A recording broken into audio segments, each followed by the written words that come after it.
그래서 저는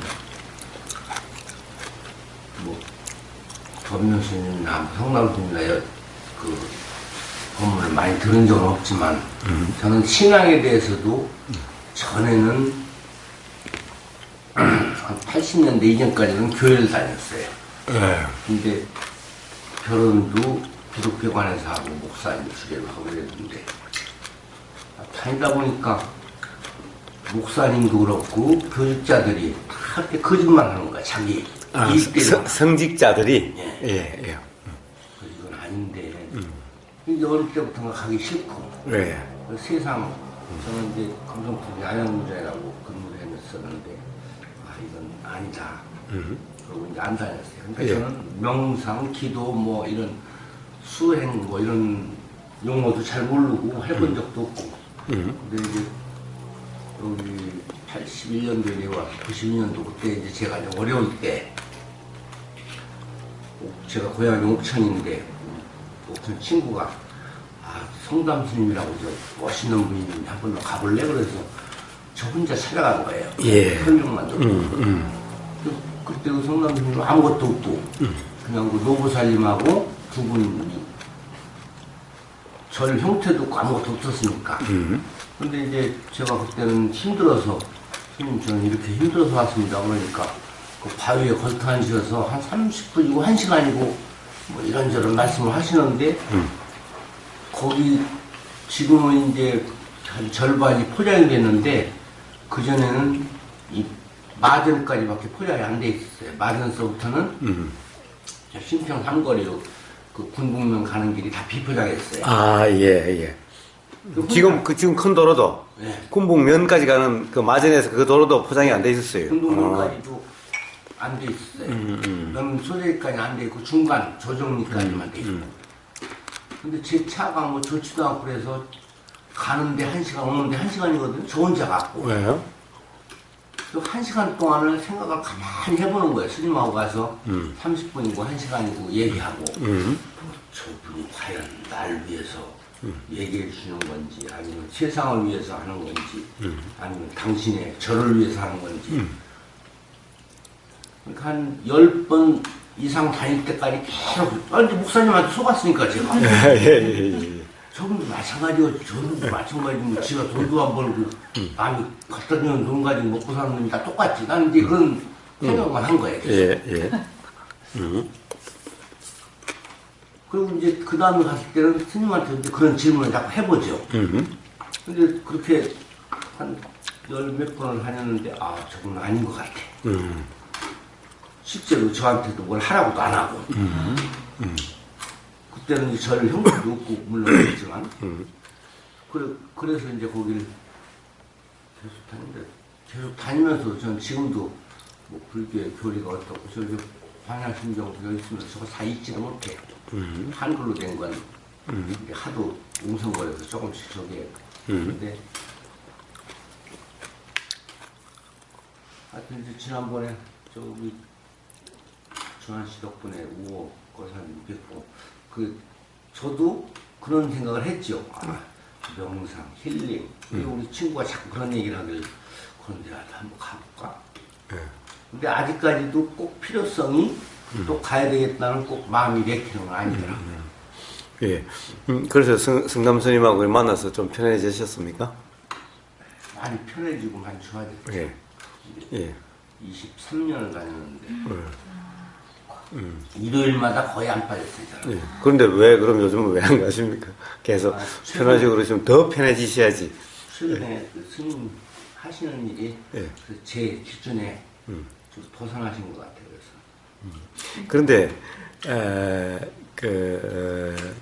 다들 성직자 때문에 가시고 안 가시고 하시는데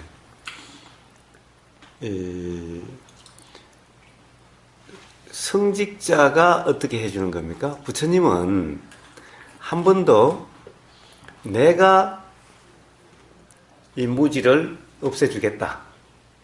내가 무지를 가르쳐서 없애주겠다. 또는 내가 괴로움에서 벗어나게 해주겠다. 라고 말씀을 한 번 하시지 않으셨어요. 뭐라고 그러셨느냐? 부처님 당신도 도로서 깨달음이 됐고 깨달음이 일어났고 그리고 괴로움부터 벗어나졌다. 도가 그렇게 했다. 도로서 그렇게 됐다고 그러시지 내가 깨달음을 얻었다. 내가 괴로움부터 벗어났다. 내가라는 말씀을 한 번도 하시지 않았어요. 당연히 가르침을 펼칠 때 다른 사람에게도 내가 그런 것이 아니라 도가 그렇게 해줄 것이다. 도로서 그렇게 될 것이다. 그러니까 도를 점검하고 도면은 된다 라고 말씀하시는 거예요. 그러면은 도 닦으려고 도가 무엇인지 이해를 하고 도의 삶을 살려고 가는 거지 성직자 보고 가는 것이 아니라는 겁니다. 그러니까 정작 중요한 것은 관심이 좀 덜하시고 어떻게 보면은 사람은 부처님은 당신이 어떻게 하겠다고 말씀하시지 않았으니 부처님도 그런데 하물며 누가 누구를 어떻게 할 수 있겠습니까? 그러니까 사람을 보고 그러니 안 그러니 해서 가고 안 가고 한다는 것은 맞지 않는 거죠. 예수님도 진리가 너희를 자유롭게 할 것이다.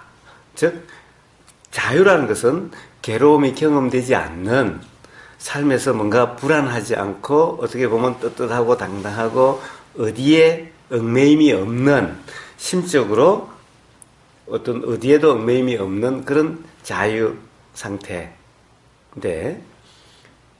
그것은 진리가 그렇게 해줄 거다라고 그러셨지 내가 예수님이 예수인 내가 너희를 어떻게 해주겠다 이런 말씀 안 하신 거예요. 그것도 마찬가지로 진리라고 그러고 부처님도 도라고 말씀하신 겁니다. 그러면은 절에 가고 교회 가는 것은 진리를 알고 도를 알려고 가는 것이 진리의 삶과 도의 삶을 살려고 가는 것이 목사 보고 스님 보고 가는 것은 아니라는 겁니다. 그래서 스님이 이러쿵저러쿵 한다라고 하는 것은 목사가 이러쿵저러쿵 한다는 것은 진리를 모르거나 도를 모를 수가 있는 거죠. 그렇다 하더라도 도는 도고 진리는 진리니까 이 진리를 알려고 도를 닦으려고 하시면 되는 겁니다. 그리고 스님 싫다고 아예 그냥 이 도까지도 팽개쳐버리고 목사 싫다고 진리까지 팽개치신다면은 그 삶은 사실은 자유롭지 못한 삶, 불편이 경험되는 삶, 불안이 경험되는 삶으로 갈 수밖에 없다는 겁니다. 그래서 어떤 특정한 스님 또는 특정한 목사 또는 특정한 사람 예를 들면 우보라고 하는 그런 사람 이런 사람이 중요한 것이 아니라 꾸준히 도의 점검 진리가 무엇인가에 대한 알려고 하는 그런 노력 이것에 의해서 삶은 편안해지고 그렇게 된다는 겁니다. 이치도 분명해지고 이게 중요한 거라는 겁니다. 그러니까 어떤 사람이 마음에 든다 안 든다 이것은 사실은 중요한 일이 아니죠. 뭐 그 사람은 그 사람이지. 아무리 부처님이 깨달으셨고 자유롭다 하시지만은 부처님은 부처님이지. 부처님이 자유로우면 나도 자유로운가? 그러니까 부처님이 사실 그렇고 안 그렇고 하고는 별 사실 상관이 없는 거죠. 그래서 어떤 스님이 싫으면 절에 안 가는 또 괜찮고 목사가 싫으면 그 교회 안 가도 괜찮지만은 문제는 도의 점검 즉 그리고 진리 추구는 이것까지 포기해서는 안 된다는 겁니다. 그러면은 결국에는 뭐 목사 싫으니까 스님 싫으니까 그럼 내 삶 아무 따나 살래 이거와 똑같은 겁니다. 그래서 그 점은 다시 한번 점검해 보셔야 되는 문제라고 생각됩니다.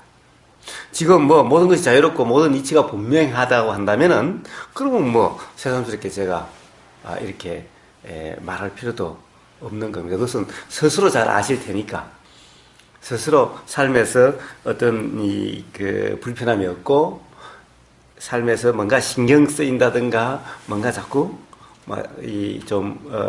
그리껴진다 그렇든가 이런 것이 없으시다면은 즉 자유롭고 당당하시다면은 그러시다면은 굳이 새롭게 뭔가를 추구할 필요가 없는 거죠. 그렇다면 이미 그런 삶이라고 볼 수가 있는 겁니다. 그러나 스스로 뭔가 자꾸 신경 쓰이고 뭔가 자꾸 뭐 어디에 얽매여 있는 것 같고 뭔가 자유롭지 못하다. 자유롭지 못하는 것은 어디에 자꾸 신경 쓰는 거죠. 남의 말에, 남의 눈에, 세상의 눈에, 세상 사람들의 말에 자꾸 신경 쓰인다면 그것은 자유스럽지 못한 거고 이치가 분명하지 못해서 그렇다는 거죠. 그런 삶은 사실은 항상 불안하고 신경 쓰이고 불편한 그런 삶인데 요게 조그만하다고 무시하고 하다 보면은 점점 삶이 그 불안이 더 커지고 불편함이 더 커지는 그런 삶으로 가게 된다는 겁니다. 그래서 그것은 스스로 잘 아실 테니까 스스로 점검을 하시고 최소한 어떤 진리나 도 이것까지 포기하신다는 것은 내 삶을 포기하는 것과 똑같은 겁니다. 예. 그래서 하여튼 궁금하신 게 있으면은 어떤 거든 말씀하시면 됩니다. 그래서 목사가 누군지, 스님이 누군지, 뭐 특정한 뭐 선생이 누군지 이런 것은 중요하지 않습니다. 스스로 그 뭔가를 이 도에 대한 이해와 그리고 도의 삶을 살려고 하는 그 마음, 그것이 중요한 겁니다. 이것까지 포기하시고 그러신다는 것은 삶을 포기하는 거나 사실 별 다를 바가 없습니다. 기본적으로 부처님 가르침에 이 가장 기본이 뭐냐? 감각적 욕망을 추구하면은 반드시 삶은 괴롭게 된다는 겁니다. 사실은 우리는 살아온 경험을 되돌아봐도 그것은 틀림없는 사실입니다. 그래서 감각적 욕망을 추구하지도 말고 또 그렇다고 해서 감각적 욕망을 억누르서 훌륭하게 살려고 이 감각적 욕망이라는 것이 뭐 어떻게 보면은 이 저급하고 좋지도 않고 뭐 그렇다고 해서 그것을 억누르는 것이 이제 고행이죠. 부처님은 고행도 하지 말고 감각적 욕망을 추구도 하지 말고 요 양극단에 빠지지 않는 요 양극단이 없는 그 삶, 이것이 중도의 삶이고 이러면은 스스로 삶의 이치가 분명해져서 깨달음이 일어나고 그리고 괴로움이 경험되지 않는 삶이 된다. 즉 대자유의 삶이 된다라고 말씀하신 겁니다. 그래서 그렇게 하시면은 누구든 그러함이 확인될 수가 있습니다. 확인되지 않는 스스로 경험으로 확인되지 않는 그런 것은 진리라고 할 수가 없습니다. 모든 사람이 다 누구나 확인할 수 있고 누구나 경험될 수 있는 것이 진리지 특정한 사람에게만 누구나 확인할 수 없는 그런 진리는 진리가 아닙니다. 즉 예외가 없어야 뭐 부처님 같은 분은 되고 뭐 나 같은 사람은 안 되고 이런 것이 아니라 누구에게나 경험될 수 있어야 진리라고 할 수 있고 그렇다는 겁니다. 그래서 부처님은 항상 누구나 경험할 수 있는 그 말씀을 하시지 그건 뭐 비상한 사람이나 뭐 타고날 때부터 뭐 부처님 같이 뭐 그런 분이나 경험할 수 있는 그런 것을 도다라고 말씀하시지 않으셨습니다.